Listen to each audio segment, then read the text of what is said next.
All right, what's up, guys? Hey, I want to talk about a topic that's really been on my heart lately, subject of spiritual warfare, and a lot of directions we go with that. But I want to kind of tie it to some current events. Obviously, a lot of recent discussion surrounding abortion lately, and I want to start off by saying the topic of abortion and other very important topics in our culture. These are not. These are not politics. People don't want to talk about some of this stuff because they say, "Oh, I don't want to get into politics." If you're looking at something like abortion as a political issue, man, you are so far off, and you've probably already lost the battle in your position on these very important subjects. Politicians and political activists, they don't have a monopoly on these important topics. This, to me, this is a biblical issue, and for those who don't share in my Christian faith, well, then it's a human issue. It's an issue of morality. This is not just solely a topic owned by politics.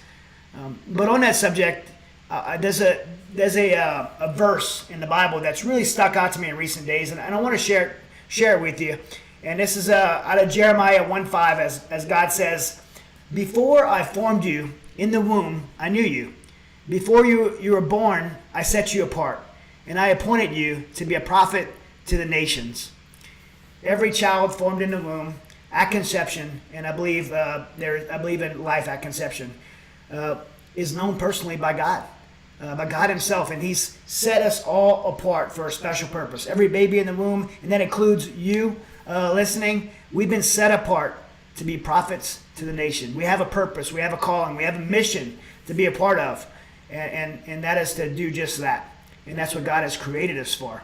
Now, if you don't know that truth, well, the enemy does. And sometimes you use the word like the enemy, and people think, oh my gosh, that's kind of crazy religious talk or spiritual warfare. Do you think that's crazy religious talk? Well, the truth is there is an enemy, and there is a spiritual battle underway. In fact, whether you know it or not, you were born into a war, and this is spiritual warfare. There are really real forces at war, good and evil, fighting in this world, in this warfare that we cannot see. And the Bible talks about this in 1 Peter 5:8. It says, "Be alert and be of sober mind. The enemy, the devil, prowls around like a roaring lion, looking for someone to devour." See, the enemy knows the plan that God has for you. He knows who God created you to be. He knows that God wants you to be a warrior for the kingdom and to be a prophet to the nations. And He will do anything He can to seek you out, to destroy you, and to devour you. It doesn't matter to Him if He does it inside the womb or outside of the womb. He wants to destroy you in the plan that God has for you. You know, the worst war you could be in is the one you don't know you're part of, or you want to admit you're part of. And sometimes, in the military, in combat, you actually have a chance to see the enemy. And it kind of changes things. I remember for me, when I was leaving for Afghanistan, I was in Virginia Beach, and I was sitting out on the beach next to this big statue of Neptune they have there, and looked out across the ocean, and a thought came over me that somewhere across that water, across that horizon, was an enemy that I may come face to face with. And then days later, I boarded that C-130 plane, and I flew through Germany and ended up landing at Bagram Air Base. And as I got settled that same night at Bagram Air Base, it was nighttime.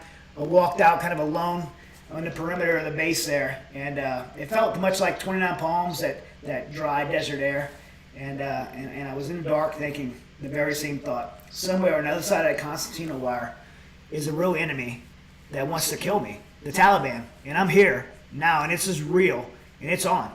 Just like the Taliban's out there, hunting down the good guys. We have a real enemy that's prowling around like a roaring lion, and he's seeking out to destroy us. And we can't be sheep. We can't be victims. We can't be ignorant to the fact that this war is going on and there is an enemy out there.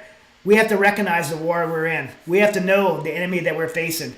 We have to understand their strategies and what they're trying to accomplish. And we also have to know that we were created and called by God Himself to be part of this war, to be warriors for the kingdom, to be ambassadors for the kingdom, to be warriors and go out there and fight, and to be prophets to the nation. In fact, it's the very reason you were created, whether you accept it or not. Now, you may not be living out that calling, but I'm here to tell you it's never too late to step into the very life that God created you to live. I would encourage you, if you're not living out that calling, to find the church, find a group of other believers who you can lock arms with and line with and help you understand the battle you're in so you can be equipped for the fight that we're all engaged in, whether we choose to or not. There is an enemy out there, but more important than knowing there's an enemy out there, know who you are and who you're created to be in the battle you were designed to win. God bless.